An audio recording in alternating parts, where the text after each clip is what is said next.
Okay. First of all, Shavua Tov. And I guess we all came here to discuss tonight's Super Bowl. I'm sure that's why we're all here.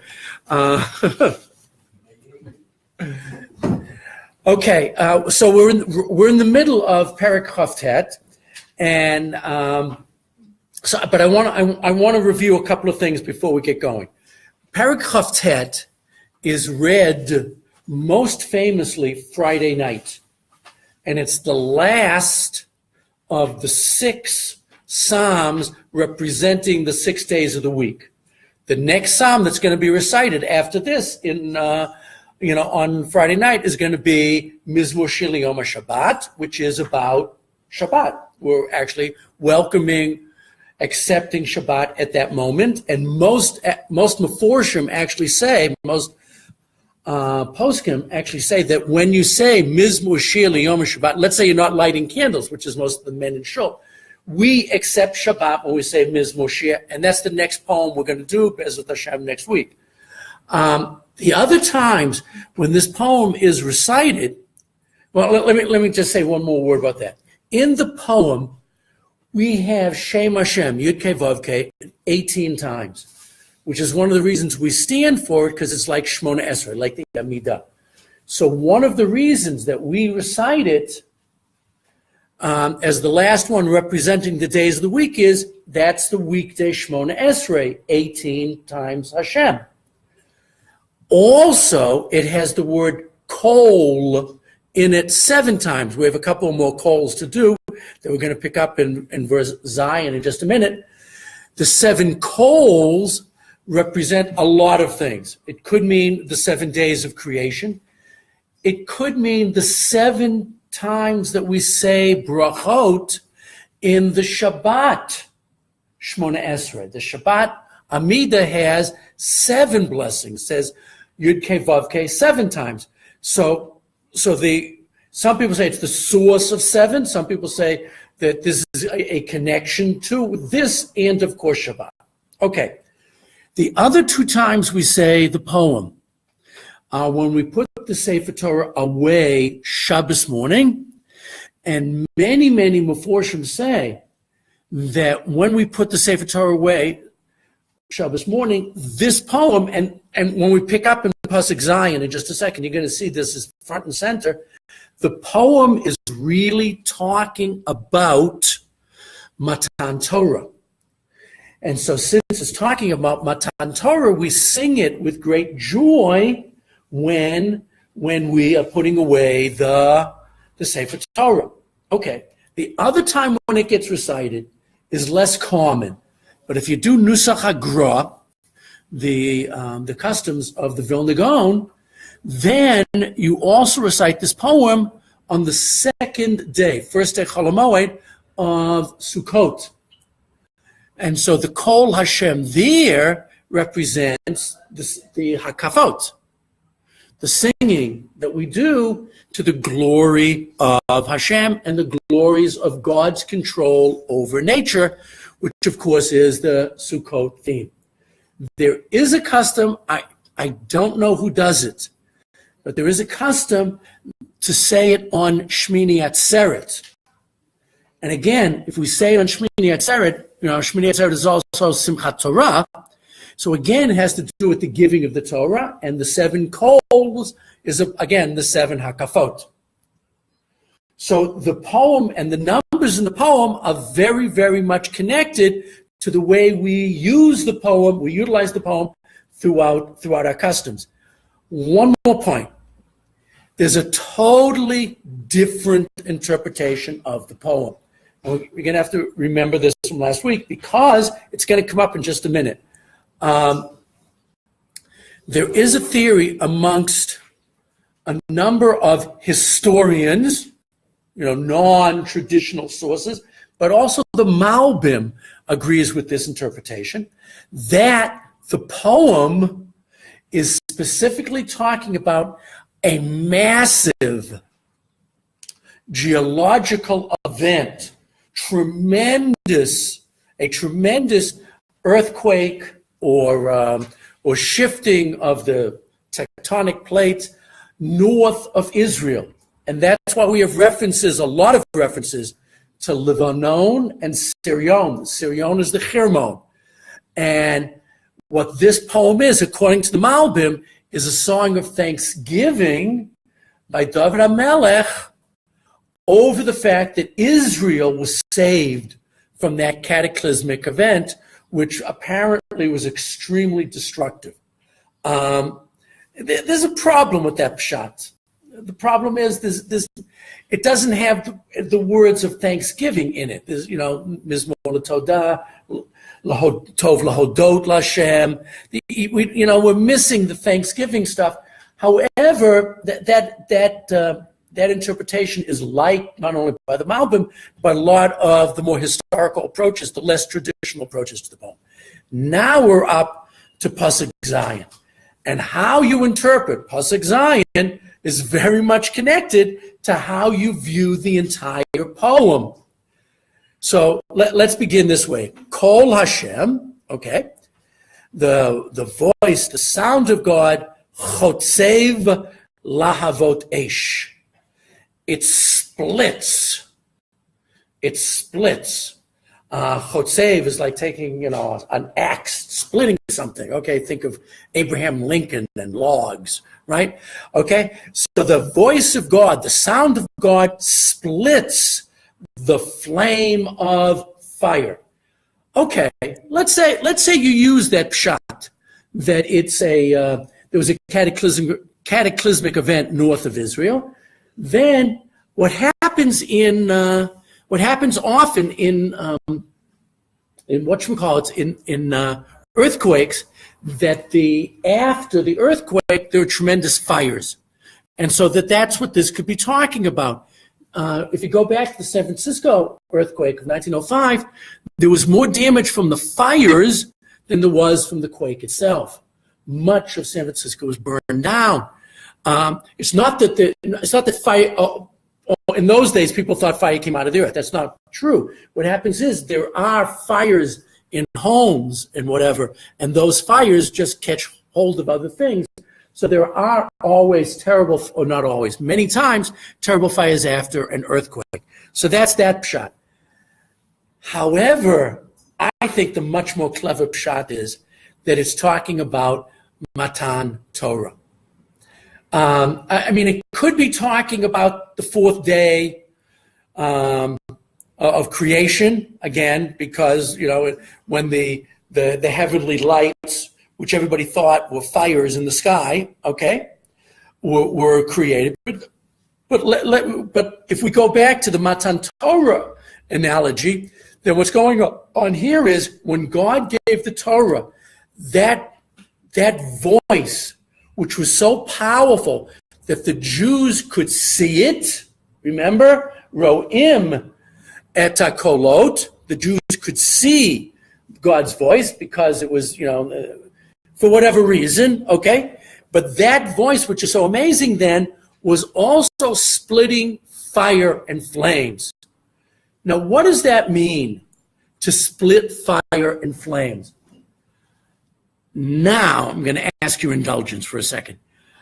I'm sure some of you saw the 1956 movie, The Ten Commandments, right? Yeah. With Charlton Heston. Okay. If you remember the scene where HaKadosh Baruch Hu is making the tablets, there's flames that come out, and the flames are burning it into the stone. That, according to the Midrash, is what this pasuk means. That while HaKadosh Baruch Hu was reciting the Ten Commandments to the Jews, simultaneously, the flame that came out of his voice was writing it, was inscribing it onto the Luchot on the top of Mount Sinai. The difference, of course, between the movie and Chumash is Moshe Rabbeinu was up there when this happened, and that's not true. When this was happening, Moshe Rabbeinu was down at the bottom of the hill with the Jews, and only afterwards, the next day, goes up to get those tablets. So, so that of course is off. But forgetting about that, but the image is a powerful one, that God's voice was producing this, this unbelievable flame, this flamethrower, which was inscribing miraculously the words into the luchot. And again, of course, that keeps this part of the poem in the theme of Matan Torah, of the event. I shouldn't just say Matan Torah, because we said before, when God's voice was over the water, that was Kriyat Yam Suf. But it continues that what's going on here are the events of the time in Yetziat Mitzrayim, getting toward the desert. Okay. Chet. Kol Hashem Yachil Midbar. Yachil Hashem Midbar Kadesh. Big argument about this, okay? The voice of God shakes. What does Alter have? Just a second. The voice of God makes the wilderness shake. What do you have? Quake. Okay, I'm not sure what the difference is. Okay, so that's true. That's true. The Shakers were celibate and the Quakers were not. That's true. So the voice of God shakes the wilderness or the desert. Which desert? This is a big problem based on the second half of the pasuk. Yachil Hashem Midbar Kadesh. This voice of God causes the Midbar of Kadesh to shake. This is the only time that term is used in the entire Tanakh, Midbar Kadesh. There were a lot of places that were called Kadesh. One of the places that's called Kadesh is where the Jews stayed for 38 of the 40 years in the desert, Kadesh Barnea, and is sometimes called Kadesh. So it could be there. There's a midrash that says that Kadesh is one of the 7 names for Har Sinai. Har Sinai, that's sticking with the giving of the Torah pshat. However, there is in Nevi'im references to a place called Kadesh, which is north of Israel. It says that the property of Naphtali reached up towards Kadesh. Didn't reach it, but towards it. So Kadesh is a town or a place in Syria. And so Midbar Kadesh could be the Syrian plain.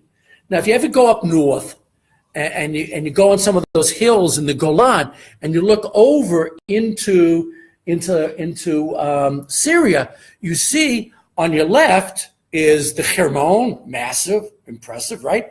But then you look straight ahead and you have Quneitra in front of you, and on a clear day, you can see Damascus because it's flat. It's really flat. So there are, again, those that say that this poem is about this tremendous event taking place geologically in Syria and Lebanon. Then Midbar Kadesh is a reference to the plain of Kadesh where Damascus dwells, where Damascus is. That matches the Malbim. That interpretation is the Malbim. And the Malbim actually says that, Jay, that this is one of his proofs for his point. Because he says it's that Kadesh way up there. But of course everybody else says, no, it's one of the Kadeshes down south. And so is Kadesh Har Sinai, is Kadesh where the Jews stayed in the desert, which is continuing the story of the Jews after Yetziat Mitzrayim into the desert. Again, we don't know, and it's like you have to pick your poison. Which interpretation are you going to use?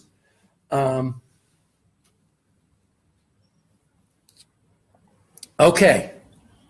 The next verse is Tet. Kol Hashem Yicholel Ayalot.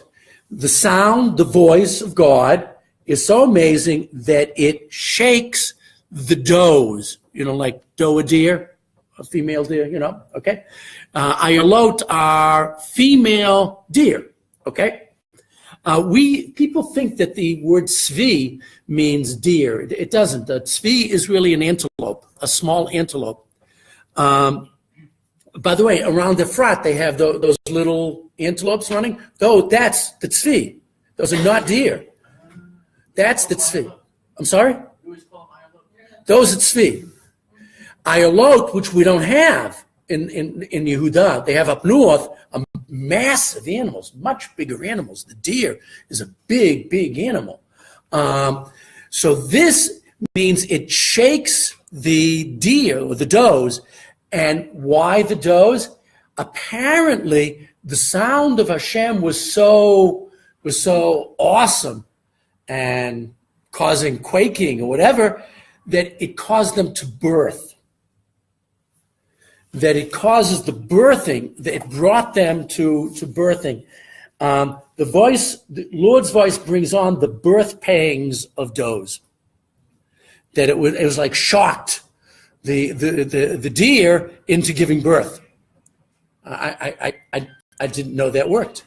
I mean, if I knew that, it would have like taken a paper bag and and just popped it. One of my daughters who recently gave birth, Shani,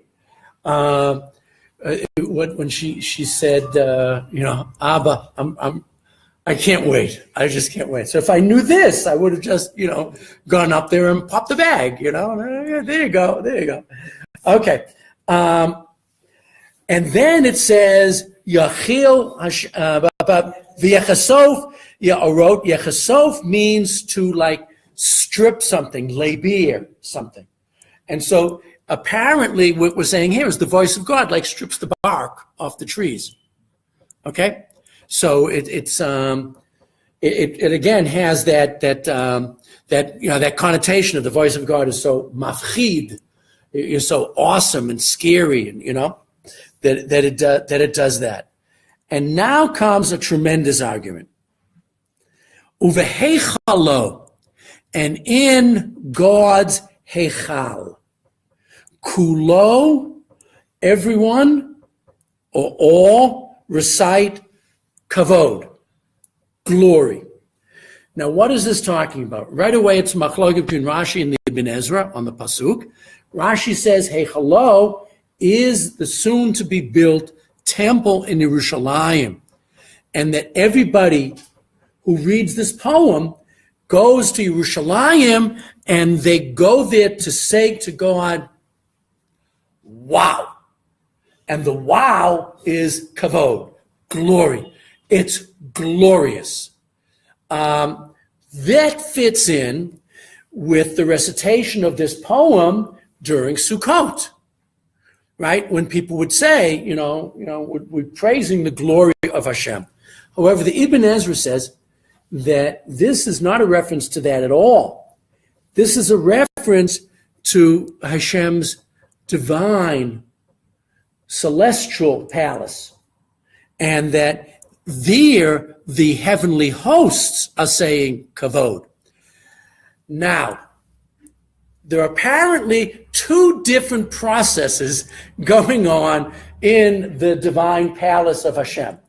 One, which was seen by Yeshayahu, is that the angels up there are going, Kadosh, Kadosh, Kadosh, holy, holy, holy.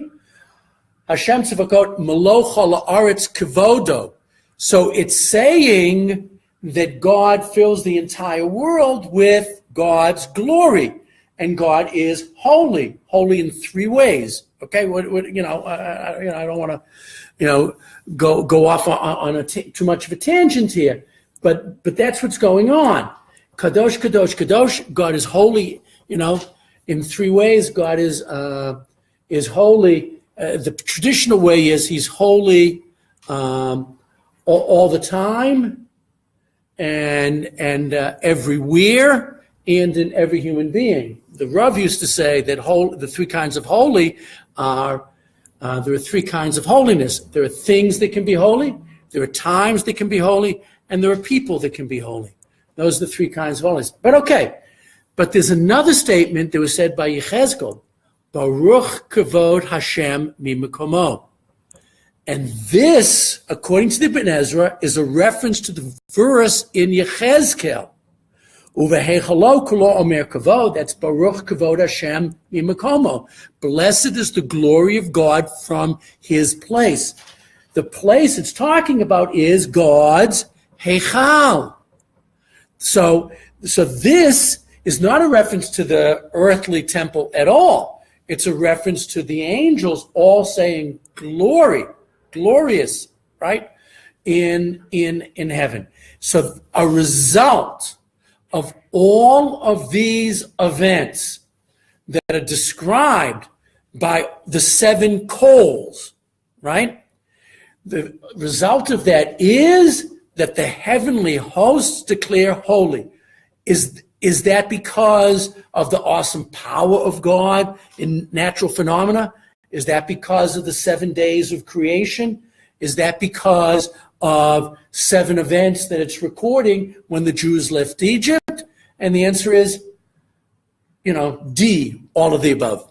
All of them are really tremendous, tremendous glorified expression of our appreciation of just the awesomeness of HaKadosh Baruch Hu. Okay, so now you can see the poem is split into 3 parts.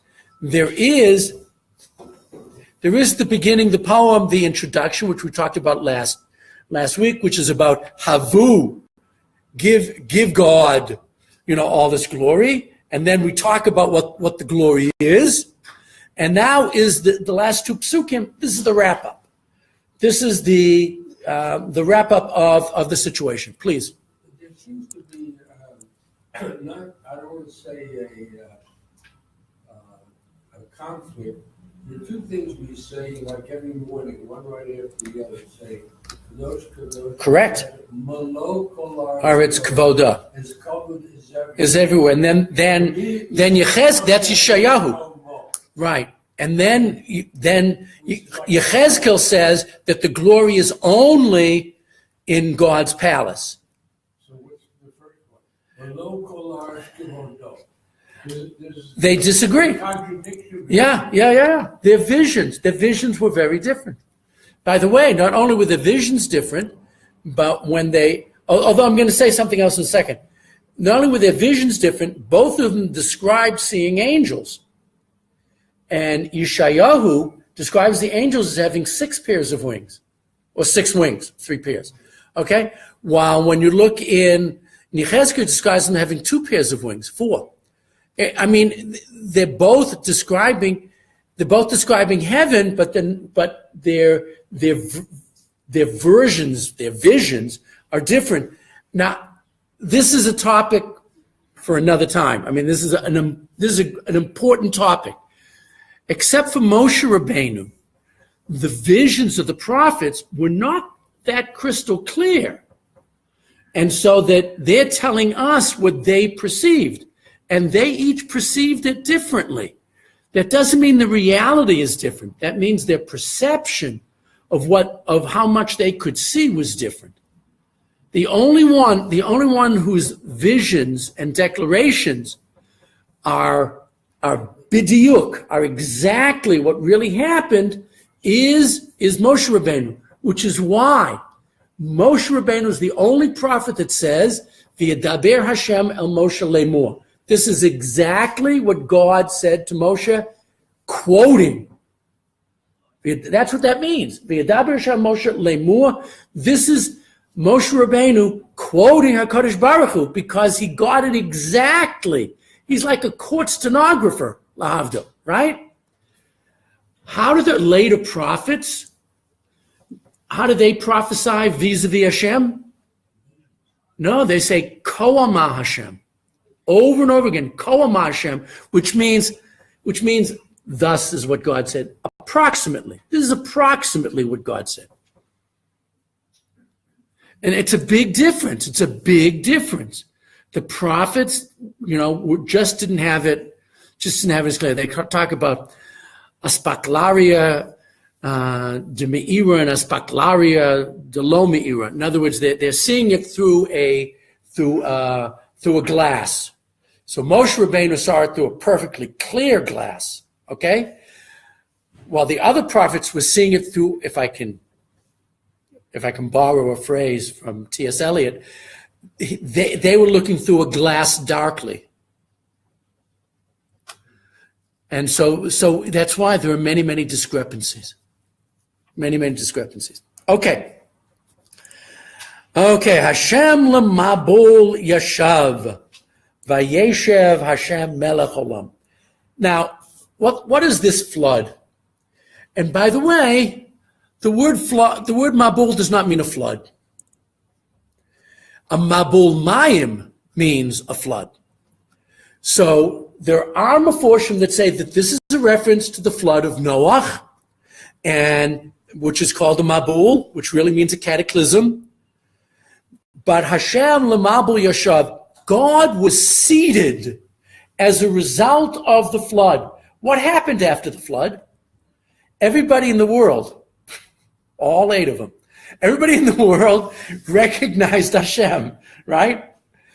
And God was therefore enthroned because everybody agreed. Vayeshev Hashem melech le'olam, at some point that's going to be eternal, that everyone's going to get it. So that according to this interpretation, it's talking about a messianic vision. Okay? But there's a lot of other ways of looking at it. Let's say this entire poem is talking about this terrible cataclysm that takes place in Lebanon and Syria, which we've been seeing over and over again. So here, therefore, the word does not mean flood per se. It means cataclysm. It means an awesome natural disaster. So Hashem lemabul yashav, Hashem is recognized and seated by the witnesses to this awesome event, okay? And that's a mabul, because that's what the word really means, okay? And then vayeshev Hashem melech le'olam, and eventually everybody will recognize and glorify HaKadosh Baruch Hu. And of course, this is also a reference perhaps to Shabbat, because the beginning of the week is God appears over the water. So that's the mabul, like mabul mayim, okay? At the beginning of creation, God is over the Tahom, okay? And God is like dwelling over that, but eventually God is going to dwell la'olam. Now, I just want to remind you what Rabbi Sachs, we've used this word before, what Rabbi Sachs said about the word la'olam, which is a beautiful interpretation. He said la'olam means eternal, excuse me, I shouldn't say it that way, means infinite extent, both spatially and temporally. La'olam means not only, it means simultaneously, it means everywhere and all the time. It's an infinite expression of Hashem's whatever, in this case, God's dwelling over as king, is everywhere and for all time. And I think that's a great twofer. It gets both ideas, because we know that olam means the world, but we know ad olam means time. But when you say le'olam, it means both simultaneously, and the word has that connotation. Okay. The last line in the poem. Good. The last line in the poem is very famous. It gets borrowed over and over again. It shows up, at the end of many tefillot, and, Chazal utilize this beautiful line over and over again. And the question is, of course, what does it mean? Now, the simplest interpretation is that this is why the last blessing of Shemona Esrei is shalom. And that this is, remember, 18 times we have Yud Kei Vav Kei in the poem. So that what's going on is that that HaKadosh Baruch Hu is telling us you're supposed to have this prayer with 18 blessings, and the whole thing ends with shalom, and that's why Baruch Atah Hashem, HaMavarech et Amo Yisrael, Ba Shalom. And that's the end of this. But if you look at the last phrase, the Hashem Yivarech et Amo Ba Shalom, this is a very famous Gemara and Midrash based on this pasuk, that there's only one kli, one container, which can hold God's blessing. The one container for blessing is peace. If there isn't shleimut, fulfillment and peace, and the ability to get along, forget about the brachot, guys. I mean, that's it. There's no blessing. There's no blessing if there's no peace. God may be pouring down bounty from heaven, but we don't have the means of holding on to it if there's no peace. If we're fighting with each other, if the world is filled with strife, we just can't get the benefits of what HaKadosh Baruch Hu is trying so hard to give us. So, okay, I began with the ending. Let's go to the beginning. Hashem owes Le'amo Yitain.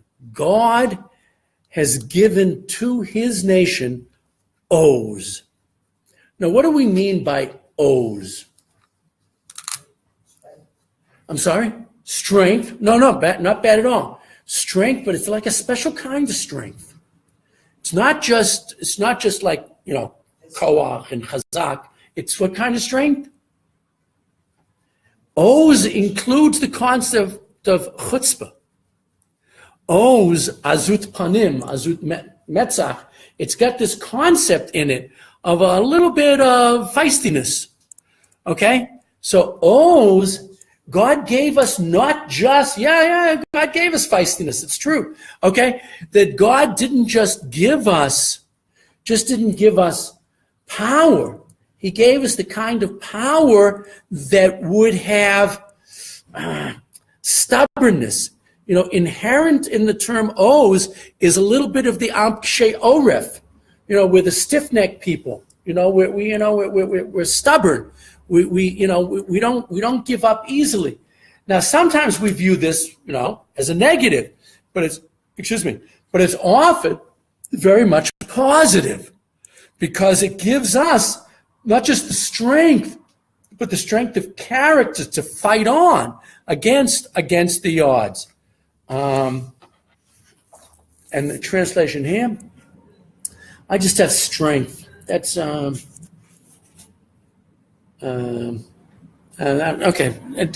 Strength. Okay.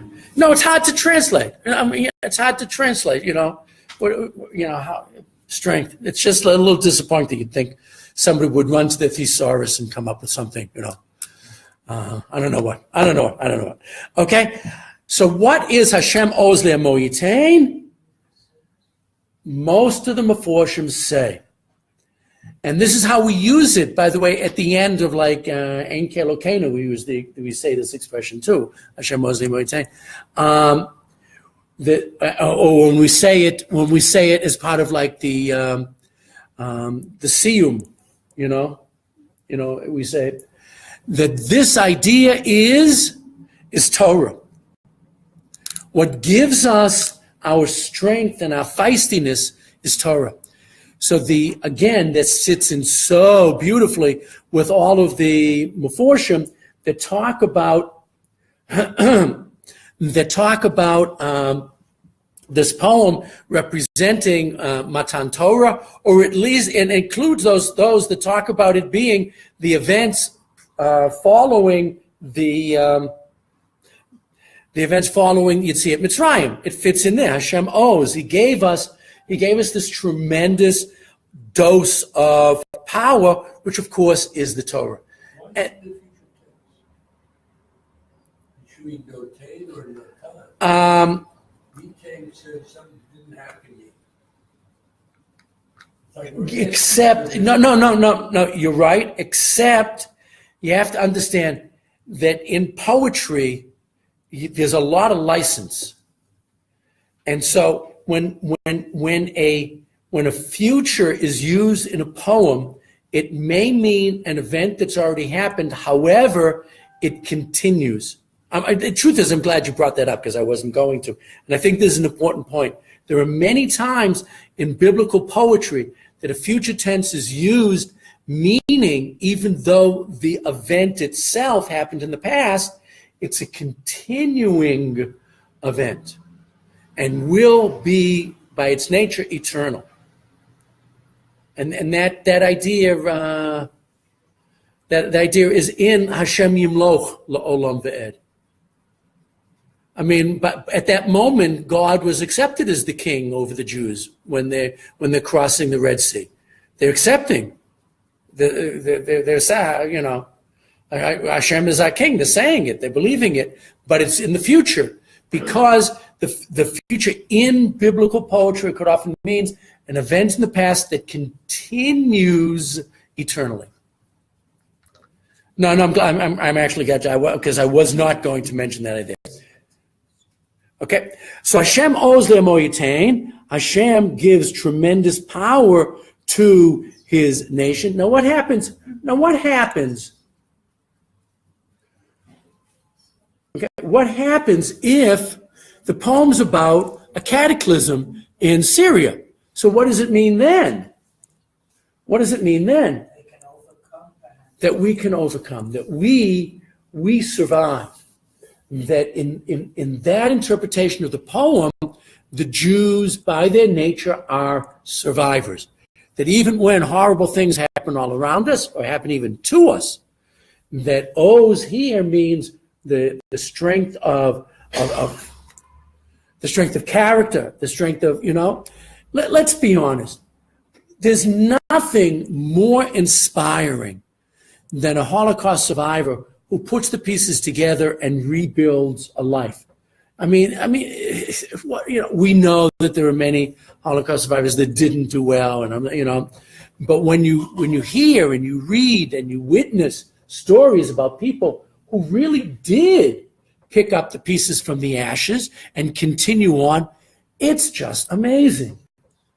So that would fit into the interpretation that we're talking about cataclysms that might be going on around the Jews, but we have the O's to go on. And that Hashem blesses the nation with peace, with completion, with fullness, because we're going to come out of it, I can't say unscathed, but we're going to come out of it with the with the ability to put the pieces together and move on. So the way the poem ends is really the expression of what we say at the beginning, because even though it's the middle seven verses that seem to be giving that praise that's requested at the beginning, but it's the end that really wraps it up, and with this extremely powerful verse that the rabbis use over and over again. Now, in the couple of minutes that are left, I just want to talk about one other thing. This poem, the way the original people that started saying Kabbalat Shabbat. Remember, Kabbalat Shabbat was invented in Tzfat in the 1500s, before the 1500s, and it was invented, by the way, after 1554. I can tell you that for a fact because Kabbalat Shabbat is not mentioned in the Shulchan Aruch, which was written in Tzfat in 1554. So it happened in Tzfat in the 1500s, but it was after Rabbi Yosef Karo wrote the Shulchan Aruch. So it's really quite remarkable. And everybody does it. That a custom that started so late in the game could become universal is quite remarkable. This ending of this poem, Hashem owes li amo yitain, Hashem yivarech et amo b'shalom, should be followed immediately by the poem we're going to do next week, Mizmor Shir Liyom HaShabbat, Tov Lahodot Lashem. That is a perfect continuation. And apparently, for a short amount of time, that's what actually happened in Tzfat. However, somebody decided, and I don't know who it was. It might have been the Ari, could have been the Ari. Somebody decided that at this point we should forget about Ana B'Koach. I don't understand Ana B'Koach, I don't say Ana B'Koach. I don't understand Ana B'Koach. It's just this mystical little, I don't know what. It's a poem. I don't get it. I just don't get it. What? You mumble it. You mumble. Okay. Yeah. Mumbling is always good. No, I don't say it. It's totally Kabbalistic. Maybe if someone someday will explain it to me, maybe I'll start to say it. But as of now, forget about Ana B'Koach. That was put in later anyways. What they did was they put in this beautiful poem, Lecha Dodi, written by Reb Shlomo Alkabetz Halevi in Tzfat, sometime in the 1500s, just like all this other material. And it's a beautiful poem, but it breaks the continuity between the two poems. I just wish that we had put Lecha Dodi like someplace else. I'll tell you why first I'm going to tell you why it shouldn't be there. The themes in Lecha Dodi, which is outside what we're doing in this course, but maybe someday we'll do Lecha Dodi, because it's not biblical poetry, but it's amazing liturgical poetry. So it sort of fits in. We'll see. We'll see if I finish all the poems that are in the Siddur that I want to do. But okay, this poem's themes have nothing to do. What are the themes in Lecha Dodi? It's a beautiful poem. I love the poem. I'd be against getting rid of it, but I just wish that the continuity, and you're going to see this continuity next week when we start doing, Psalm 92. You're going to see this poem leads directly into Mizmor Shir Chanukat Habayit LeDavid. Mizmor Shir Liyom HaShabbat. Sorry about that. That it just leads right into it. And Lecha Dodi is totally different. What's Lecha Dodi talking about? Where does Lecha Dodi come from? From two sources. Lecha Dodi comes from two biblical sources. Shir Shirim and the end of Yeshayahu. And the sources are, number one, tremendous Lecha Dodi, tremendous love, my beloved. It's very, very beautiful, okay? And I'm not trying in any way to minimize the beauty of it.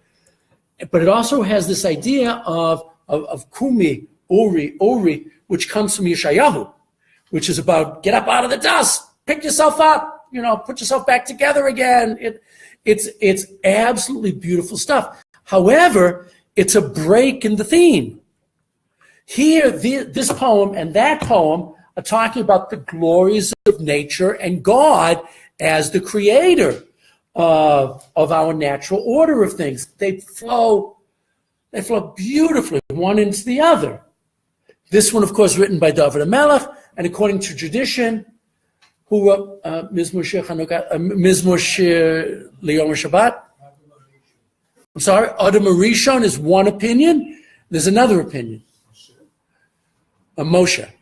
It's either Adam Arishon or Moshe. We're going to talk about both ideas next week. Okay, very good. But I don't know. I just wish somehow we could move it. I mean, obviously we can't move it. Obviously we can't move it. But it's so wonderful. So who are we in love with in Lecha Dodi? It could be Hashem or it could be Shabbat. Now, as the poem is about a marriage, and the question is, who's getting married? Is it the Jewish nation to Shabbat, or is it the Jewish nation to HaKadosh Baruch Hu? And of course, both of those ideas work out beautifully. And but it's just not the same topic. The topic of this poem and the topic of Mizmor Shir Liyom HaShabbat are about being in awe of the infinite power of God. L'chadodi, like some other poems, okay, is about a love affair. And they're just totally different. And as time goes on, I find it more and more jarring, when we do the two. Okay. Yes, please. In the L'chadodi, the first two verses indeed refer to Shabbat. Oh, for sure, yeah. But after that, Shabbat is no longer mentioned. Unless Shabbat is the kala at the end, right?